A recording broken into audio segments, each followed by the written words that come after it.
시청자 여러분, JTBC 뉴스룸을 시작하겠습니다. 사실 3년 전 도쿄올림픽에선 우리 태권도 금메달이 하나도 없었습니다. 그런데 파리에서는 왜 이렇게 잘하는 건지 바로 파리 연결해 들어보죠.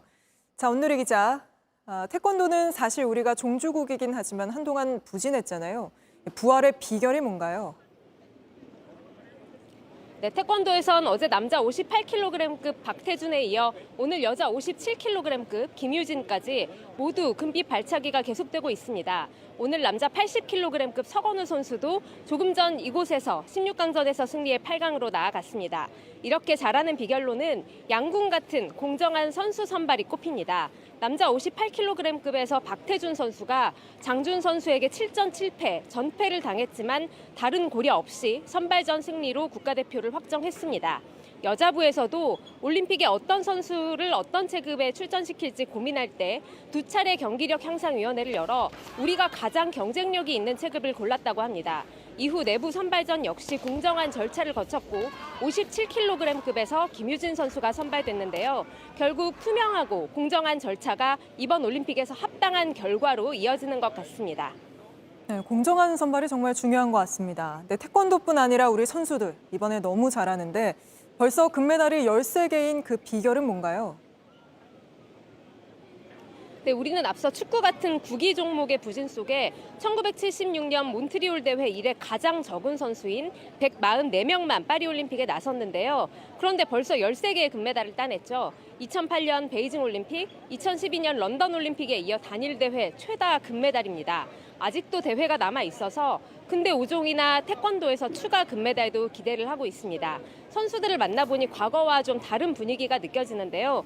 무조건 이겨야 한다는 마음보다는 자신이 좋아하는 걸 마음껏 즐기면서 또 최대한 보여주고 그걸 통해 어떤 성취를 얻어내는 에너지가 지금의 젊은 세대를 비추는 것 아닌가 싶습니다. 네, 그래서 또 더 보기 좋고 또 감동적인 올림픽인 것 같습니다. 파리에서 온누리 기자가 전해드렸습니다. 배드민턴 안세영 선수의 작심 발언과 관련해 대한체육회 이기흥 회장이 처음으로 입장을 밝혔습니다. 안세영 선수의 표현 방법이 서툴렀다며 주요 쟁점에 대한 입장을 조목조목 밝혔는데 체육회의 진상조사에 앞서 회장이 일종의 가이드라인을 제시한 거 아니냐는 논란도 나옵니다. 파리에서 오선민 기자입니다.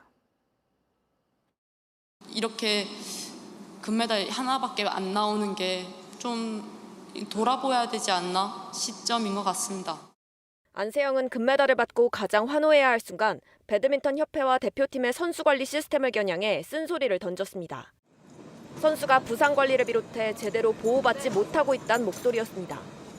파리에 머물고 있는 이기흥 대한체육회장이 이와 관련해 처음으로 입장을 밝혔습니다. 분명히 하고 싶은 얘기는 했는데 그 표현 방법이 좀 서투르지 않았나. 이 회장은 안세영이 제기한 여러 쟁점에 대해서도 의견을 냈습니다. 지난해 항저우 아시안게임에서 무릎을 다친 뒤 오진으로 부상 치료가 제대로 되지 않았다는 주장에 대해선 선을 그었습니다. 닥터가 오진이라고 해야지 본인이 오진이라고 하는 건 또 그거는 또 아니잖아. 안세영이 암시한 개인 자격으로 국가대표로 나서는 시나리오에 대해서도 불가능하다고 일축했습니다. 배드민턴 연맹이나 대한체육회 규정 가지고는 안 되고 IOC 차트를 따라야 됩니다. 안세영의 전담 트레이너와 얽힌 여러 논쟁을 의식한 듯 대표팀 내 선수 관리는 형평성을 고려해야 한다는 입장도 분명히 했습니다. 너무 한쪽에만 지원을 하면은 그 많은 다른 선수들은 또 오히려 차별한다라는 의식을 가지고 있어요. 앞서 대한체육회는 감사원 감사관, 권익위 전문감사관, 변호사 등 5명으로 감사팀을 꾸려 이번 사태를 자세하게 살필 예정이라 밝혔습니다. 하지만 이 회장이 인터뷰를 통해 입장을 밝히면서 체육회의 조사가 시작되기 전부터 일종의 가이드라인을 제시한 게 아니냐는 우려가 따라붙습니다.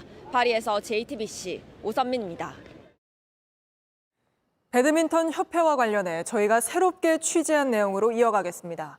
배드민턴 협회가 파리올림픽을 불과 5달 앞두고 협회의 정당한 지시를 따르지 않으면 국가대표 자격을 정지시키는 규정을 새로 만든 걸로 확인됐습니다.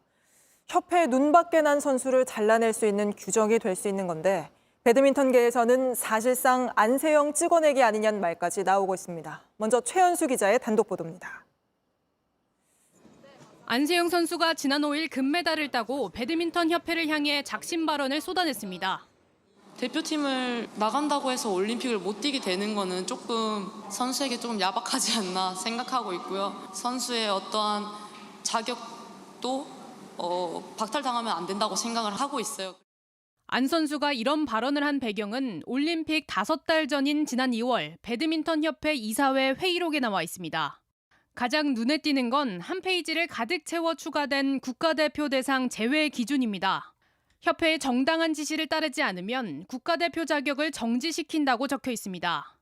한 차례 어기면 6개월 미만 정지인데 3차례 이상 어기면 1년 이상 정지로 영구 박탈까지 가능합니다.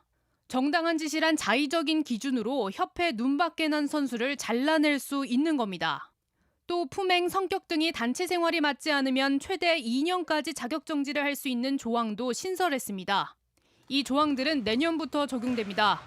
공개적으로 협회와 맞붙은 안세영 선수의 경우 이 같은 조항을 근거로 쉽게 국가대표 자격을 박탈시킬 수 있습니다.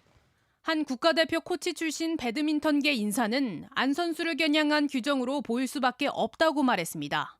배드민턴 협회에 해당 규정을 신설한 이유 등을 물었지만 답변을 들을 순 없었습니다. JTBC 최연수입니다. 이뿐만이 아닙니다. 배드민턴 협회는 국가대표를 뽑는 방식도 바꿨습니다. 원래는 대회 성적 90%, 평가위원 점수 10%였는데 이 평가위원 점수를 30%로 끌어올린 겁니다. 공정성 논란이 거세게 일면서 3년 전 10%로 낮췄던 건데 이를 다시 끌어올리면서 선수들로선 협회 눈치를 더 볼 수밖에 없게 됐습니다. 이어서 심가은 기자의 단독 보도입니다. 정경은 선수는 2016년 리우올림픽 배드민턴 여자 복식에서 동메달을 땄습니다. 리우에서 딴 유일한 배드민턴 메달이었습니다. 하지만 2020년 도쿄올림픽 대표팀에선 탈락했습니다. 선발전 승률 50%에 심사위원 평가 50%를 더해 국가대표를 뽑는 방식 때문이었습니다. 정 선수는 경쟁 선수에 비해 승률은 훨씬 높았지만 평가 점수에서 2배 넘게 뒤져 결국 떨어졌습니다. 당시 청와대 국민청원 게시판에 선발 의혹을 규명해달라는 글을 올리기까지 했습니다. 평가 점수 50%에 대한 기준과 세부적인 항목은 알지 못해 승률이 좋다고 하더라도 심사위원회에서 평가 점수만으로도 얼마든지 부정과 조작이 가능한 선발 제도입니다. 특정 대학 출신 평가위원들이 제자들에게 만점에 가까운 점수를 몰아줬다는 의혹도 제기됐습니다. 배드민턴 지도자들의 주권적인 평가가 국가대표 선발을 좌우했던 겁니다.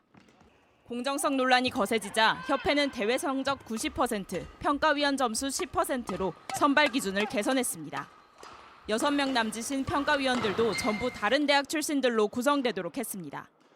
그런데 지난 2월 협회는 90차 이사회를 열고 3년 만에 이걸 다시 뒤집었습니다. 평가위원 점수를 다시 30%로 높였고 위원 구성도 2명까지는 같은 대학 출신이 맡을 수 있도록 한 겁니다. 협회 측은 복식은 파트너에 따른 변수가 커서 평가위원 점수를 높인 것이라고 해명했지만 협회 입김이 다시 세질 수밖에 없다는 지적이 높습니다. JTBC 심가은입니다. 다음 소식입니다. 인천 아파트 전기차 화재 사고는 스프링클러마저 작동하지 않으며 피해가 더 커졌습니다. 그런데 알고 보니 고장나서 그랬던 게 아니라 아파트 관리업체 직원이 화재 경보를 듣자마자 스프링클러를 꺼버린 탓이었습니다. 오원석 기자입니다. 주차된 차에서 하얀 연기가 피어오릅니다. 그러더니 순간 폭발하듯 불길이 치솟습니다. 지난 1일 인천 아파트 지하주차장 벤츠 전기차 화재 당시 모습입니다. 화염은 차 전체를 집어삼키고 천장까지 닿았지만 주차장에 설치된 스프링클러는 작동하지 않습니다. 이유가 있었습니다. 인천소방본부는 기기를 분석한 결과 스프링클러가 인위적으로 꺼졌다고 밝혔습니다. 오전 6시 9분 화재가 감지된 직후 소화수 밸브와 연결된 정지 버튼이 눌렸다는 겁니다. 정지 버튼이 눌린 상태에서는 밸브가 안 열려 스프링클러도 작동하지 않습니다. 정지 버튼은 5분 뒤인 6시 14분 해제됐습니다. 하지만 이미 열기로 스프링클러가 고장난 뒤였습니다. 당시 근무자를 특정한 소방은 소방시설법 위반 여부를 조사할 계획입니다. 방지실이 안 해? 안 돼. 예, 있는데 안 돼. 어저께 근무했거든요, 그분들이 제가 뭐라고 얘기는 못 드리겠네요. 이번 화재로 차량 87대가 불에 타고 780여 대가 연기에 그을렸습니다. 지하주차장이다 보니까 그 기본 환기 시스템 때문에 저 끝동까지 일단 다 퍼진다는 거죠. 스프링클러가 작동했다면 화재 규모는 적어졌을 가능성이 높습니다. JTBC 오원석입니다. 최상병 순직 사건, 경찰이 1년 가까이 수사하고도 임성근 전 사단장에게 면죄부만 줬다는 논란이 일고 있죠. 임 전 사단장은 작전 통제권이 없었는데도 수색 작전을 명령해 직권 남용 혐의로도 수사를 받았는데 경찰은 육군과 세부 협의를 했다는 이유로 혐의가 없다고 결론 내렸습니다. 그런데 해병대에 물었더니 육군과 협의한 적 없다는 정반대 답변이 돌아왔습니다. 유선희 기자가 취재했습니다. 임성근 전 해병대 1사단장은 최상병 순직 이틀 전 호우 피해 복구작전 명령서에 서명했습니다. 이날 오전 작전 통제권이 육군으로 넘어갔는데도 명령을 내린 겁니다. 최상병은 피해 복구가 아닌 실종자 수색작전에 투입됐다가 급류에 휩쓸려 숨졌습니다. 현장에 도착하자마자 갑자기 실종자 수색 작전으로 변경 명령을 내린 게 임성근 증인입니다. 그게 카톡에 나와 있습니다. 이 때문에 임 전 사단장이 직권을 남용했다는 의혹이 제기됐습니다. 하지만 지난달 수사 결과를 발표한 경찰은 임 전 사단장에게 혐의가 없다고 판단했습니다. 임 전 사단장의 해병대 참모들이 당시 지휘권을 갖고 있던 육군과 세부 협의를 했기 때문에 문제가 없었다는 겁니다. 육군 50사단과 해병 1사단 참모들이 세부 행정 협의한 것으로 확인되었고, 그런데 해병대는 세부 협의 내용을 공개하라는 국회의 질의에 별도 협의 내용이 없다고 알려왔습니다. 임 전 사단장의 혐의 여부를 가른 중요한 증거에 대해 없다고 답한 겁니다. 경찰은 근거가 없이 허위로 판단을 한 것이 되는 것이고 증거 없는 판단을 했기 때문에 부실 수사 의혹을 피할 길이 없을 것 같습니다. 이에 대해 경찰은 해병대와 육군 참모 등 당사자들을 모두 수사해 당시 실무 협의 사실을 확인했다면서 수사 결과에 문제가 없다고 해명했습니다. 하지만 경찰 수사 결과 발표 2주 뒤 최상병의 유가족이 이의를 제기하면서 임 전 사단장도 결국 검찰로 넘어갔습니다. JTBC 유선입니다. 김건희 여사 명품백 수수 의혹을 조사했던 국민권익위원회 간부가 숨진 채 발견됐죠.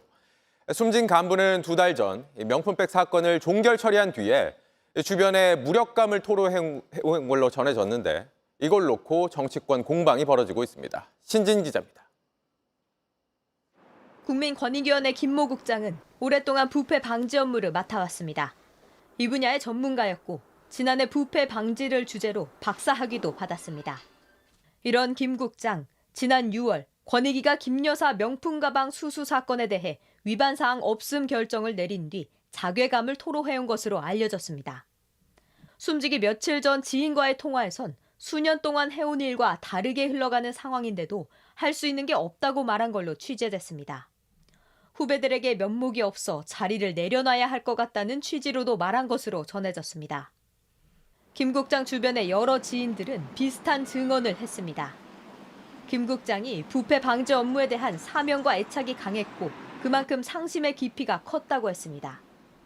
한 유족은 최근 정치적인 일들로 스트레스를 받아서 그렇게 힘들면 사표를 쓰는 게 어떻겠냐고 권유까지 했었다고 말했습니다. 민주당은 윤석열 정권 수사 외압이 빚어낸 또 다른 피해자라며 국회 차원에서 진상규명에 나서겠다고 목소리를 높였습니다. 국민의힘은 민주당이 정쟁의 소재로 삼으려고 한다며 고인의 죽음에 대한 철저한 조사는 필요하지만 갈등을 부추기지 말라고 맞받았습니다. 김 국장은 A4 한 장 유서를 남겼습니다. 2줄 쪽지 형식의 짧은 유서에는 정치적인 내용이나 구체적인 고충은 담지 않은 걸로 알려졌습니다. 다만 아내에게 미안하다고 마음을 적었습니다. JTBC 신진입니다. 역사관 논란이 불거진 김형석 신임 독립기념관장에 대한 반발이 커지며 독립운동단체들이 잇따라 다음 주 광복절 경축식 행사에 참석하지 않겠다는 뜻을 밝히고 있습니다. 화합의 계기로 여겨져 왔던 광복절 행사가 갈등 속에 치러질 상황입니다. 윤세민아 기자입니다. 3일 독립유공자 유족회 등 25개 독립운동가 선양단체들이 8.15 광복절 경축식에 보이콧을 선언했습니다. 김형석 신임 독립기념관장이 대한민국 임시정부를 부인하는 등 전형적인 뉴라이트 인사라는 이유에서입니다. 유일한 독립유공자 후손단체인 광복회도 대통령 초청 오찬뿐 아니라 광복절 당일 경축식에 불참하는 방안도 검토하고 있습니다. 광복회 관계자는 JTBC에 경축식 불참도 검토 중이라며 이 경우 59년 광복회 역사상 처음 있는 일이 될 것이라고 말했습니다.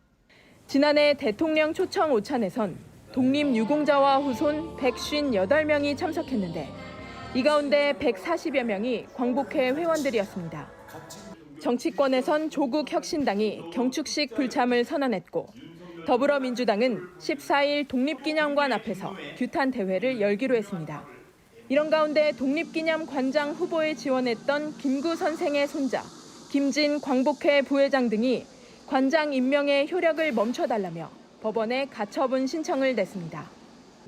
김형석 신임 관장이 설립한 재단법인 출신인 오영섭 이사가 추천위원장을 맡아 면접이 불공정하게 진행됐다고 주장했습니다. 가처분 신청 결과는 이르면 한 달 안에 나옵니다. JTBC 윤세민입니다.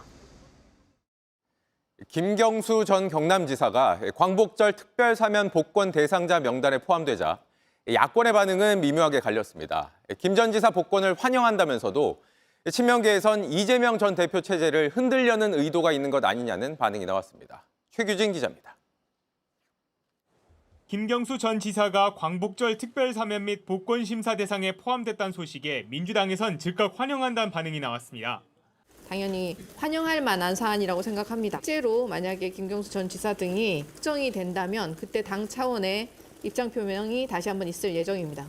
복권이 확정되면 드루킹 댓글 조작 사건으로 징역 2년형 선고 후 사면된 지 1년 8개월 만에 피선거권을 되찾게 됩니다.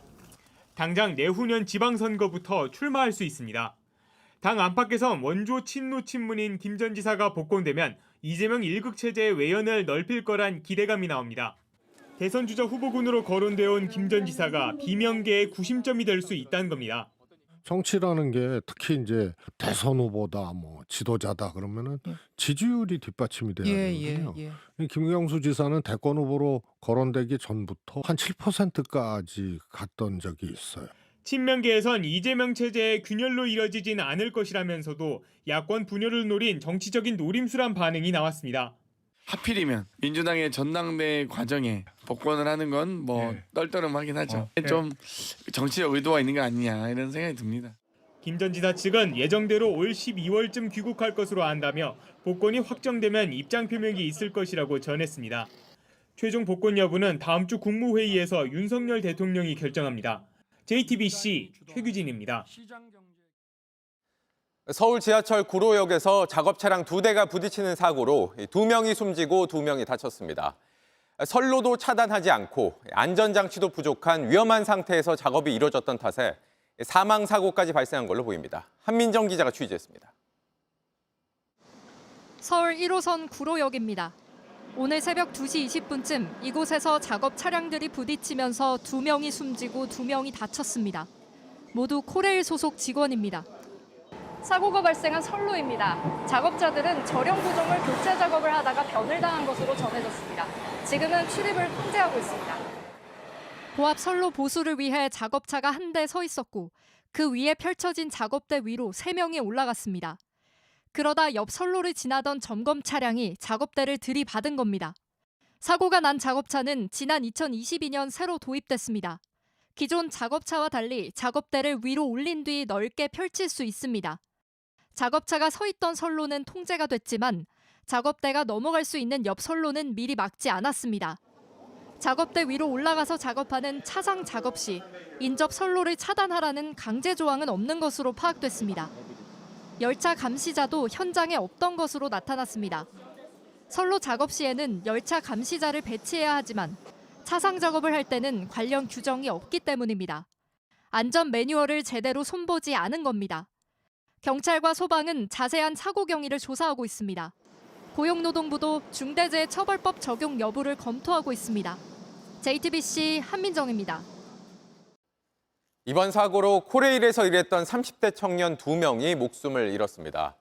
지하철에서 노동자가 숨진 게 올해만 벌써 4번째입니다. 유족들은 성실하게 일해온 이들이 왜 숨진 건지, 안전조치에 문제는 없었는지 밝혀야 한다고 했습니다. 희생자 이야기는 김한수 기자가 취재했습니다. 32살 정석현 씨는 서울의 명문대를 졸업했습니다. 학원 한 번 다닌 적 없이 성실하게 공부하는 모범생이었습니다. 졸업 1년 만인 지난 2018년 코레일에 입사했습니다. 공기업을 꼭 가고 싶다고 해서 1년 동안 해서 이제 붙었다고 굉장히 좋아했었거든요. 그래서 한 번도 쉰 적이 없고 그리고 바로 코레일로 입사해가지고 지금 2018년도에 입사해서 지금까지 착실하게 다녔고 월급을 모아 새로 산 신발을 큰 누나에게 자랑했습니다.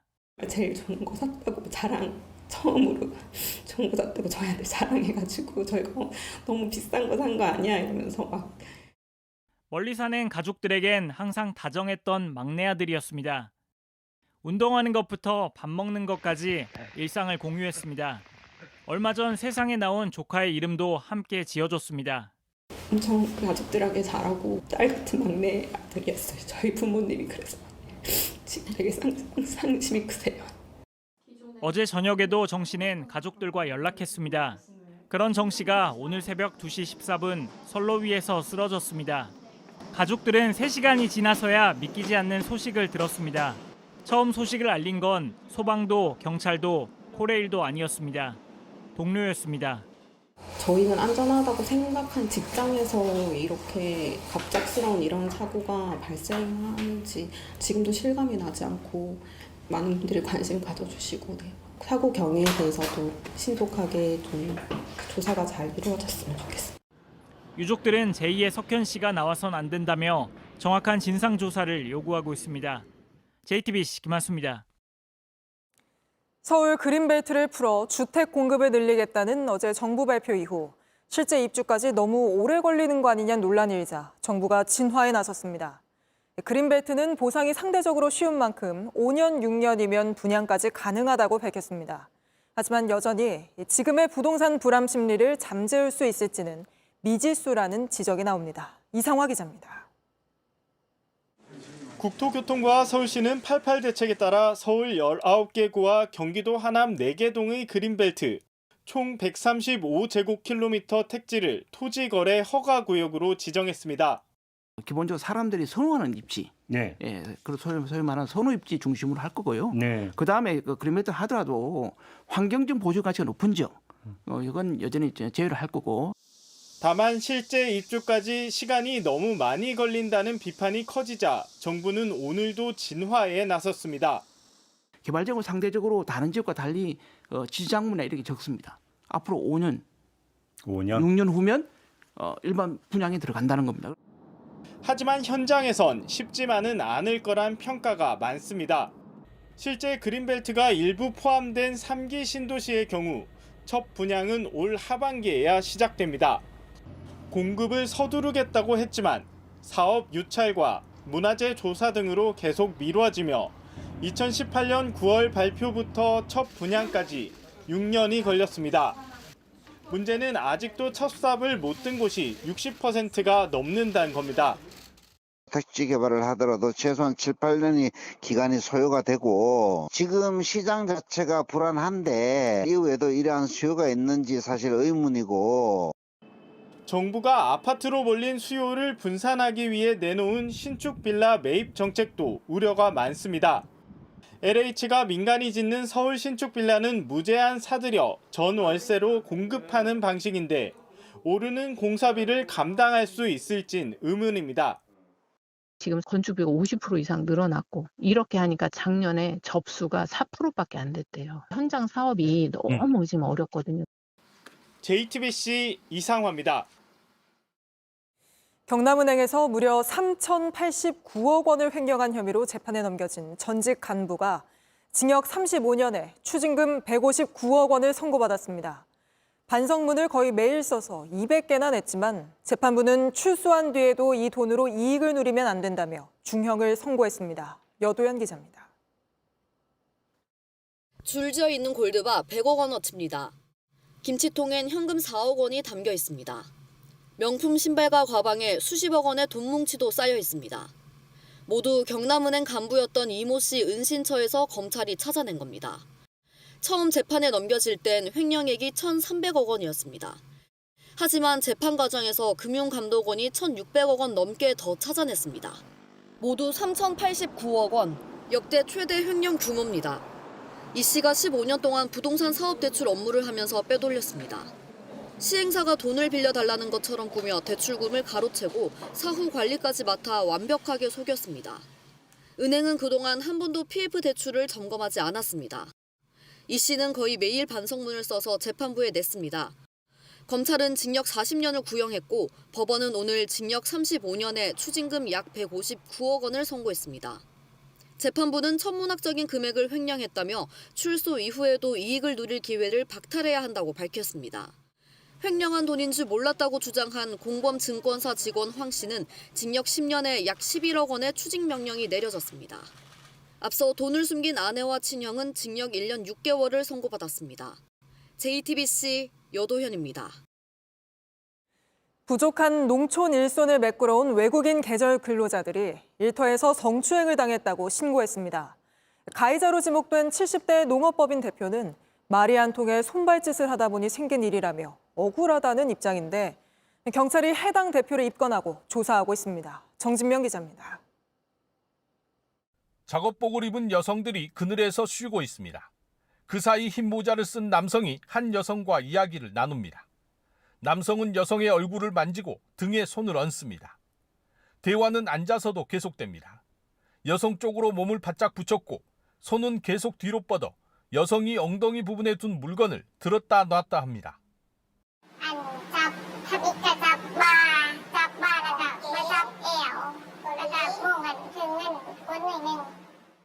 여성들은 지난 4월 전북 순창에 온 라오스 국적의 계절 근로자들입니다.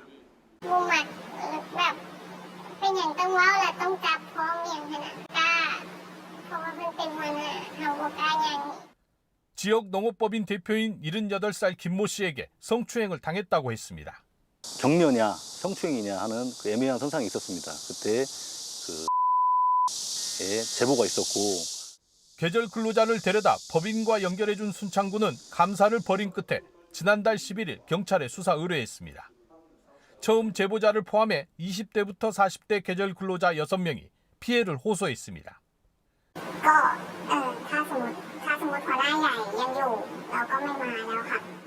경찰은 김 대표를 성추행 혐의로 입건했습니다. 김 대표는 억울하다며 거짓말 탐지기 조사를 요구하고 있습니다. 아니 아니지 이렇게 손발짓으로 안 통하니까 하다 보면은 어떻게 터치할 수는 있어도. 이미 피해자들에게 한국은 나쁜 기억으로 남았습니다. JTBC 정진명입니다. 국가가 지정한 천연 기념물인 진돗개 26마리가 졸지에 안락사 위기에 처했습니다. 분명 지난달까지는 천연 기념물로 보호되고 또 관리되어 왔는데 갑자기 유기견 보호소에 보내진 이유가 뭔지 임예은 기자가 취재했습니다. 철창한 계집엔 어미와 새끼들이 뒤엉켰습니다. 관리가 안 돼 진흙과 먼지가 몸을 덮었습니다. 불안한 새끼들은 어미 몸 주변에 붙어 있습니다. 뭔가 운명이 바뀌었다는 걸 생명체는 직감하고 있습니다. 우리 안에서 빙글빙글 도는 진돗개. 불러도 다가오지 않습니다. 이리 와봐. 한번 주인을 끝까지 따르는 진돗개 특성 때문입니다. 사람하고 전혀 소통이 안 되고 오로지 주인만 따르는 거죠. 갈색털 진돗개는 낯선 사람을 봐도 짖지 않습니다. 몸엔 뼈가 드러났습니다. 주인과 떨어진 뒤 사료를 먹지 않아서입니다. 이 보호소에 들어온 진돗개 26마리. 지난달 30일까지 국가가 지정한 천연 기념물이었습니다. 혈통도 유전자도 바뀐 건 없습니다. 그런데 지금은 유기견입니다. 견주분께서 지금 허리 수술하고 이제 재활 들어가고 하면 이제 거의 1년 가까이 걸리는데 그걸 대신 이제 관리해줄 사람이 없어요. 지난달 진돗개 주인은 건강 문제로 사육장문을 닫겠다고 했습니다. 진도구는 천연 기념물 관리 지침을 근거로 사육 환경에 변화가 있다고 판단했습니다. 그러면서 천연 기념물 지정을 해제했습니다. 천연 기념물을 지정 해제해버리고 유기견에 준하는 신분을 줬다. 이럴 것 같으면 굳이 천연 기념물을 왜 만드는지 의문. 이제 유기견이 된 한때 천연 기념물. 새로운 주인이 나타나지 않으면 안락사 처리됩니다. JTBC 임예은입니다. 이번 여름 기록적인 폭염이 계속되고 있습니다. 얼마나 더우면 에어컨 없이도 산다던 강원도 태백의 고랭지 배추까지 녹아내리고 있습니다. 조승현 기자가 다녀왔습니다. 강원도 태백시 산자락, 축구장 84개 넓이 밭에서 여름 배추가 자라고 있습니다. 푸른색이 싱그럽지만 가까이 다가가니 희끗희끗한 부분이 눈에 들어옵니다. 배추밭에 들어와 봤습니다. 이파리가 누런 배추는 크기가 작고 뿌리가 약해서 마구 흔들립니다. 그 뒤에 있는 배추는 완전히 물러서 녹아내렸습니다. 물음병 등 병충해에 걸렸습니다. 매년 찾아오는 병충해지만 올해는 유독 상황이 심각합니다. 더위가 병을 더 빨리 번지게 하는 겁니다. 농민들은 30도가 넘는 한낮에도 밭에 나가 비료 주고 약을 칩니다. 하지만 되살리긴 쉽지 않습니다. 병이 많이 온 배추는 약수 살포한다고 해서 피해를 줄이거나 이러지 못했대, 이미 발생된 거는. 지금 멀쩡해 보이는 배추도 이달 말은 돼야 상태를 알 수 있습니다. 내가 봤을 때는 50% 이상 망가졌어요. 태백은 평균 해발고도 900m를 넘는 고원 도시입니다. 낮 최고 기온이 33도가 넘은 폭염 일수가 최근 10년 동안 29일입니다.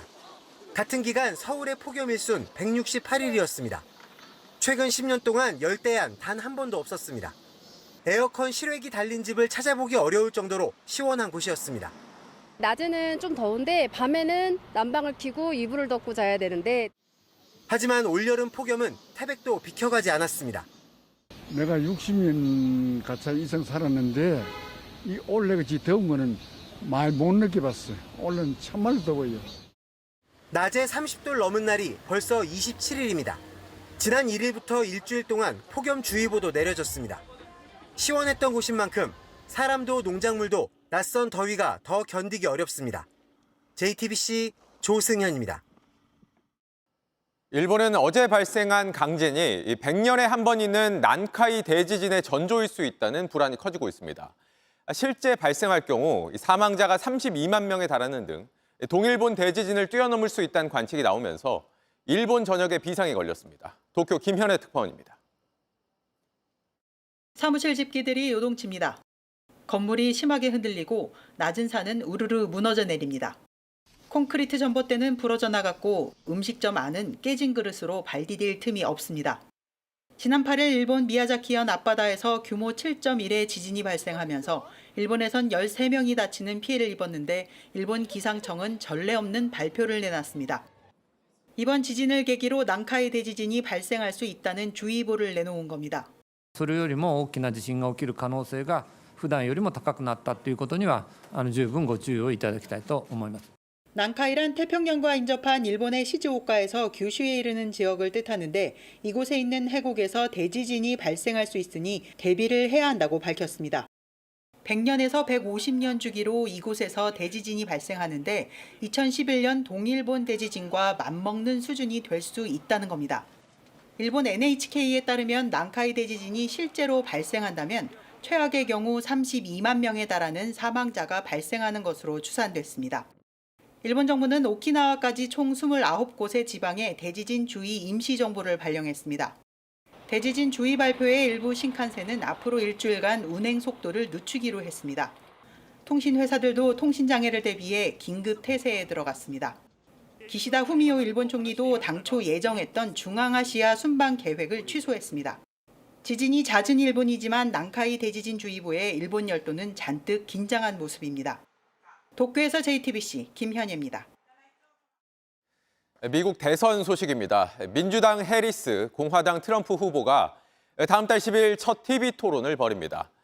미국의 TV 토론, 대통령 후보를 바꿀 만큼 파장이 컸죠. 두 후보 모두 자신감을 내비치고 있습니다. 워싱턴 김형구 특파원입니다. 기자회견을 자청한 트럼프 전 대통령은 TV 토론을 제안했습니다. I think it's very important that we have him. I hope she agrees to him September 4th, September 10th, September 25th, and I think they'll be very revealing. 다음 달에 폭스뉴스, ABC, NBC 순으로 세 차례 TV 토론을 하자는 겁니다. 최근 여론조사에서 해리스에 근소하게 밀리는 것으로 나오자 분위기를 바꾸고 주도권을 잡겠다는 판단 때문으로 풀이됩니다. 트럼프는 해리스가 무능하다며 인신 비방에 가까운 비난도 퍼부었습니다. She's not doing any news conference. You know why she's not doing it? Because she can't do a news conference. She doesn't know how to do a news conference. She's not smart enough to do a news conference. ABC 방송은 다음 달 10일 해리스와 트럼프가 TV 토론에 참석하기로 확정했다고 발표했습니다. 해리스 부통령은 토론 일정 합의를 반겼습니다. Are you open to more debate? I am happy to have that conversation about an additional debate for after September 10th. 해리스 부통령은 대선 경합주인 미시간주 디트로이트를 찾아 노조 표심을 공략했습니다. We believe in the collective. We're not falling for these folks who are trying to divide us, trying to separate us, trying to pull us apart. 오는 19일부터 시카고에서 열리는 민주당 전당대회는 사실상 해리스의 대선 출정식이 될 전망입니다. 워싱턴에서 JTBC 김형구입니다. 기분이 처지고 식욕이 떨어지고 불면증에 시달리고 우울증의 대표적인 증상들이죠. 의지로만 극복할 수 없기 때문에 빠르게 진단하고 치료받는 게 중요합니다. 카카오톡으로 손쉽게 자가 검진이 가능하다고 하는데 황예린 기자가 소개합니다. 죄송해요, 선생님. 아파서 그런 거지 죄를 지은 게 아니잖아. 정신병이라는 건 그런 겁니다. 언제, 어디서, 누구에게나 올 수 있는. 우울증에 걸린 주인공이 등장하는 드라마, 최근 우리 사회를 반영하고 있습니다. 우울증으로 진료를 받은 환자는 계속 늘어 2022년 기준으로 100만 명을 넘었습니다. 이 때문에 보건당국은 오늘부터 손쉬운 자가진단 서비스를 제공합니다. 카카오톡 채널 국립정신건강센터를 추가한 뒤 카카오 내용으로 들어가 이렇게 우울증 검진을 누르면 됩니다. 그런 뒤 성별, 연령대, 거주 지역 정보를 입력한 뒤 검진을 시행하면 됩니다. 현재 국가건강검진에서 활용하는 것과 같은 검사로 총 9개 항목에 대해 답을 하면 점수를 내어 증상을 확인할 수 있습니다. 취재진이 직접 해보니 3점으로 주기적으로 검진을 하라고 안내했습니다. 0에서 4점까지인 우울 증상이 없는 경우입니다. 10에서 19점은 우울증이, 그 이상은 심한 우울증이 의심되는 경우입니다. 결과에 따라 인근에 있는 정신건강상담센터 등을 알려줍니다. 의료기관에서 우울증 등의 상담이 필요하다고 인정받은 이들은 상담 비용 일부를 지원받을 수도 있습니다. JTBC 황예린입니다.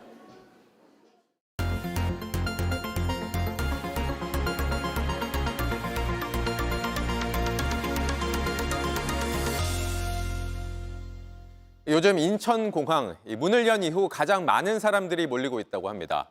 그런데 여기엔 여행객들뿐만 아니라 공항에서 먹고 자는 노숙인들도 섞여 있습니다. 이들은 왜 공항에 머물게 된 건지 밀착 카메라 정희훈 기자가 만나봤습니다. 휴가철 인천국제공항은 설레는 표정의 여행객들로 북적입니다. 복잡한 출입국장을 벗어나자 하나둘 보이는 의문스러운 짐들. 여기 터미널 2에 그 주차장 가는 편으로 좀 한산한 공간으로 왔거든요. 근데 여기 약간 여행객 짐이 아닌 걸로 보이는 것들이 있습니다. 확인해보니 인천공항에서 먹고 자는 노숙인의 세간살이였습니다. 조금만 관심 갖고 공항을 둘러보니 노숙인을 어렵지 않게 만날 수 있었습니다. 어떤 연유로 여기서 좀 주무시고 그러고 생활하고 계신지 그런 거 좀 여쭤봐도 될까 해서. 여기도 집이야. 여기도 집이에요? 길거리에서 잠 안 자면 되는 거지 뭘. 공항 밖에 머물다 날이 저물면 잠만 자러 오는 사람까지 합치면 내국인 노숙자는 최소 수십 명으로 추정됩니다. 취재진이 직접 이야기를 나눈 노숙인만 8명입니다. 4년째 공항 내 노숙인들을 돌보고 있다는 한 선교사를 따라가 봤습니다. 아이고, 제가 찾아서 얼마나 돌아다녔는데. 목사님 목소리. 오히려 선교사를 챙기는 노숙인도 있습니다. 마스크 충분해요? 마스크는 오늘도 잔뜩거든. 있어요? 난 소금만 가먹어. 내가 좀 드릴까? 네? 내가 거 드려? 이곳 노숙인들은 주로 여행객들이 남기고 간 음식으로 끼니를 때웁니다. 저기 여기 이렇게 보시면은 이렇게 식사하시다가 남기고 가시잖아요? 네. 그러면 그런 거 뒤지는 거예요. 그럼 최소한 안 상했으니까. 아프면 지자체와 연계된 병원을 무료로 이용할 수 있지만 주변에서 권유해도 거부하는 경우가 많습니다. 지난 4월에는 공항에서 생을 마감한 이도 있다고 합니다. 병원에 가시라고 해서 여기 구급대도 왔었고 결국은 안 하셨어요. 내일 가겠습니다 그러더니 근데 마지막 뵀을 때 물 좀 줘 그러시더라고요. 한 노숙인은 제게 1시간 넘도록 자신의 이야기를 쉬지 않고 털어놨습니다. 이제 밤 11시가 다 됐습니다. 여행객들로 북적이던 이 터미널이 조금은 한산해진 모습인데요. 그 빈자리를 노숙인들이 지금 채우고 있습니다. 중장년층 노숙인 사이에 눈에 띈 한 청년. 식사하실 동안만 좀 옆에 있어도 돼요? 아니요, 안 할래요. 근처에서 함께 밤을 새기로 했습니다. 새벽이 되자 하나둘 자신의 이야기를 들려주는 김하늘 씨. 들어줄 사람이 없으니까 얘기 안 하는 거죠. 뭐 귀뚜기도 안 듣던데 뭐.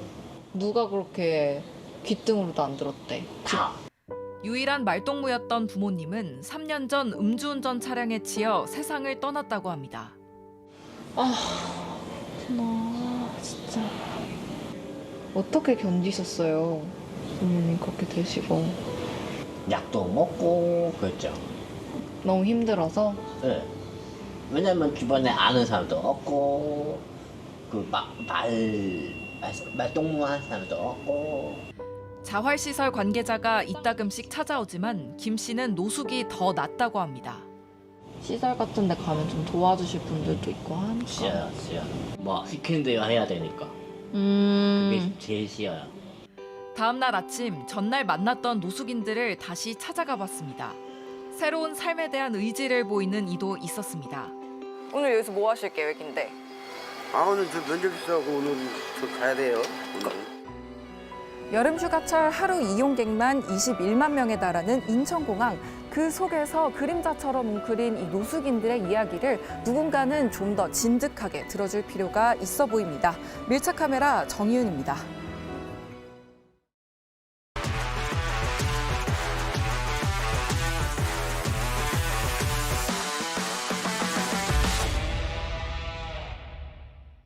스포츠 뉴스입니다. 무심한 듯 냉정한 표정으로 전 세계의 마음을 훔친 선수죠.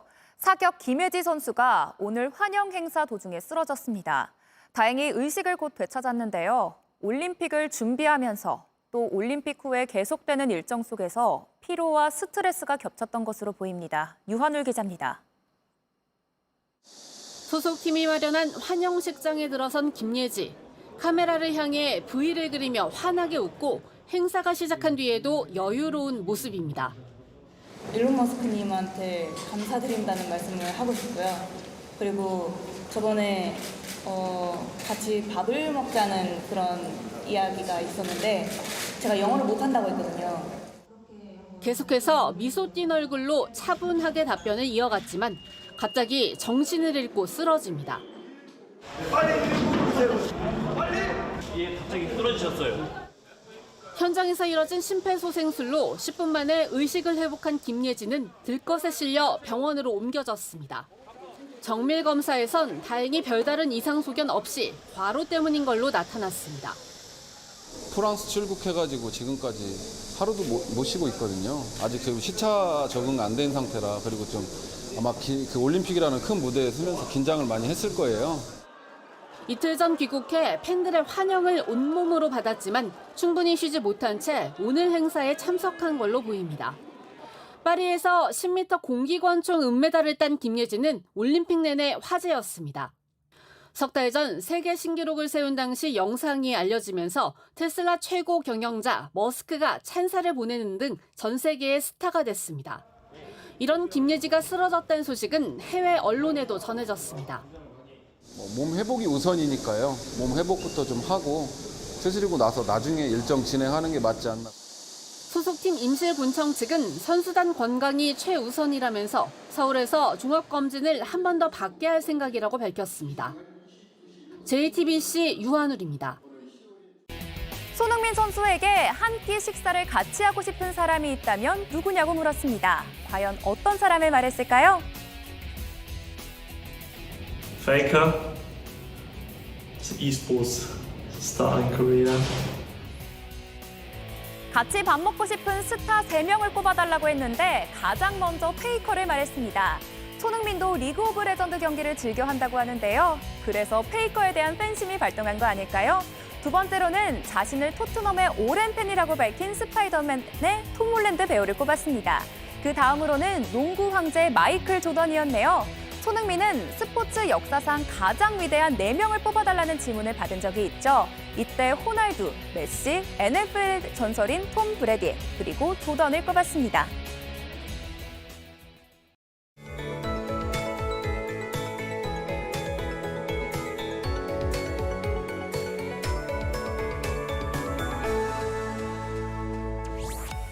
밖에만 나가면 덥다는 말이 절로 나오게 되죠.